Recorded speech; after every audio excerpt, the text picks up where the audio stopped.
because that's where they're from. They're both from the Minnesota era. I mean, grew up there and lived there, and and we just clicked, and then we always had good matches, and they were the Road Warriors. We knew what they were all about, and we had to do what we do to get them over, and also they let us have, they knew we were the Nasty Boys, so they knew we were going to do. So it was just a good mixture, just like we did with the Steiners, but it was in the WWF, and that made it that much bigger. That's what stamped us, man.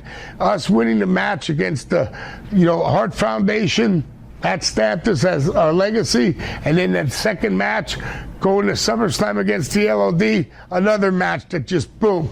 Going out with Hawk, it was like what he would always say. I would say, "What are you doing today, Hulk?" "Hey, Hulk, what are you doing today?" We go, "Anything I want." And that was his lingo of him being him. But going out with him was the best time ever, because he would tell the greatest stories. We've been through a lot of stuff together. I mean, a lot of it I don't want to tell on camera. That will come out when my book comes out, unless Hacksaw steals it again. But no, I'll tell you a quick one. All right, here's a quick one. We're in, I guess, our first big road trip, and brother-in-law, before he's my brother, Greg the Hammer, takes us on the road. So he has me and Sag and him, and Hacksaw has Hawk, and Hawk has like a deviated septum, so he's always that all the time, and we're us. So touring, it was a 10-day tour in Fresno, San Francisco, Sacramento.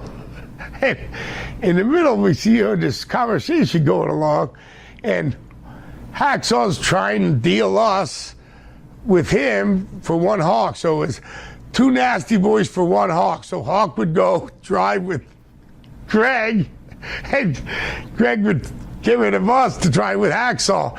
And then Hammer said, "No, I don't mind them Nasty Boys at all, or whatever." So, but make a long story short, we just collected Hawk. So it was Hawk, us, and Greg, and then Hacksaw, was driving by himself.